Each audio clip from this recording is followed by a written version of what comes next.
ബോളിവുഡ് താരങ്ങൾ സോഷ്യൽ മീഡിയയിൽ മനോഹരമായ സന്ദേശങ്ങളും ഫോട്ടോകളും വീഡിയോകളും പങ്കുവച്ച് ഫാദേഴ്സ് ഡേ ആഘോഷിക്കുകയാണ്. നടി അനുഷ്ക ശർമ്മയും തന്റെ പിതാവിന് ഫാദേഴ്സ് ഡേ ആശംസകൾ പങ്കുവയ്ക്കാൻ സോഷ്യൽ മീഡിയയിലെത്തി. ഒപ്പം മകൾ വാമിക തന്റെ പിതാവ് വിരാട് കോഹ്ലിക്ക് എഴുതിയ രസകരമായ ഒരു കുറിപ്പിന്റെ ചിത്രവും പങ്കുവച്ചു. അനുഷ്ക ഇൻസ്റ്റഗ്രാമിൽ പങ്കുവച്ച പോസ്റ്റിൽ ഹെഡ്ഫോണിൽ പാട്ട് കേട്ട് ആസ്വദിക്കുന്ന തന്റെ പിതാവിന്റെ ചിത്രവും വാമിക കോഹ്ലിക്ക് എഴുതിയ കുറിപ്പുമുണ്ടായിരുന്നു. അദ്ദേഹത്തെ കാണാൻ തന്റെ സഹോദരനെ പോലെയാണ്. അച്ഛൻ തമാശക്കാരനാണ്.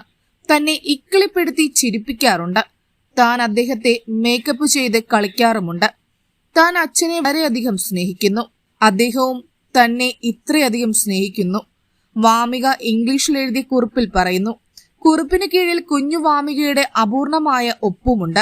താൻ ആദ്യമായി സ്നേഹിച്ച പുരുഷൻ, നമ്മുടെ മകൾ ആദ്യമായി സ്നേഹിച്ചയാൾ, ലോകത്തുള്ള എല്ലാ അച്ഛന്മാർക്കും പിതൃദിന ആശംസകൾ. പോസ്റ്റിന് അടിക്കുറിപ്പായി അനുഷ്ക എഴുതി. എന്നിരുന്നാലും ആരാധകരുടെ ഹൃദയം കീഴടക്കിയിരിക്കുന്നത് കുഞ്ഞു വാമികയുടെ നിഷ്കളങ്കമായ കുറിപ്പാണ്. ചിലർ അവൾ പേരെഴുതി ഒപ്പിട്ട രീതിയെ പ്രശംസിച്ചു. മറ്റു ചിലർ കമന്റിൽ അവളുടെ സ്നേഹം തുളുമ്പുന്ന വാക്കുകൾ ആവർത്തിച്ചു.